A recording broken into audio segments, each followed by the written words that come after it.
And when it was over, there was a harvest of carnage on that field. So I'm going to do a little audience participation here, and don't be shy. I'm going to give you the opportunity to time travel. How many of you would like to go back to see a Civil War battle? Any Civil War battle? How many of you would like to time travel? Raise your hand. You'd like to see a Civil War battle. Okay. How many of you would like to go back? If you could, you want to come to this battle. You want to come to November 30th, 1864. You want to see what happened in Williamson County at Franklin. Okay? I think I would too. What I want to see, though, is the deployment. You read the accounts of even the Yankees who say, I saw them come over that hill in lines of ranks.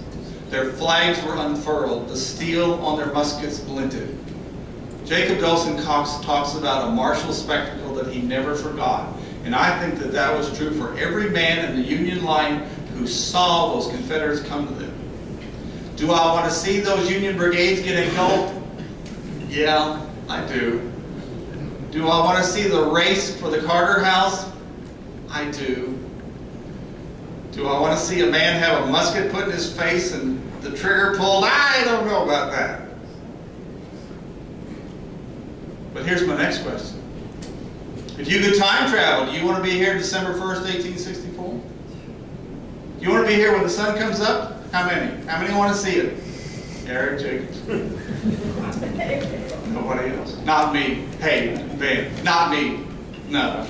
And, you know, maybe I'm a pacifist. Look, I've never been in the military. I think that's a hindrance to me as a military historian.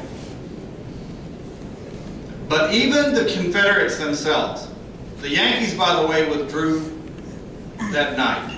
They stole away and they made it to Nashville. The sun came up. They knew that there were severe casualties. They took them to Carnage. They took them to field hospitals. There's things I don't want to see. I don't want to see the surgeons wipe his saw off and put the next man on the table and amputate an arm or leg. I'm sorry, I don't want to see that. I don't want to wander over the field the next morning and see bodies wedged in so tightly that a man with his lifeless eyes open can't even fall over. He's standing upright, stone dead. I don't want to see it.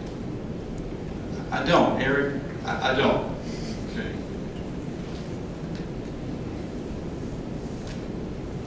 There's nothing, I think the reason I don't want to see it is that there's nothing in my civilian 20th and 21st century life to prepare me for that.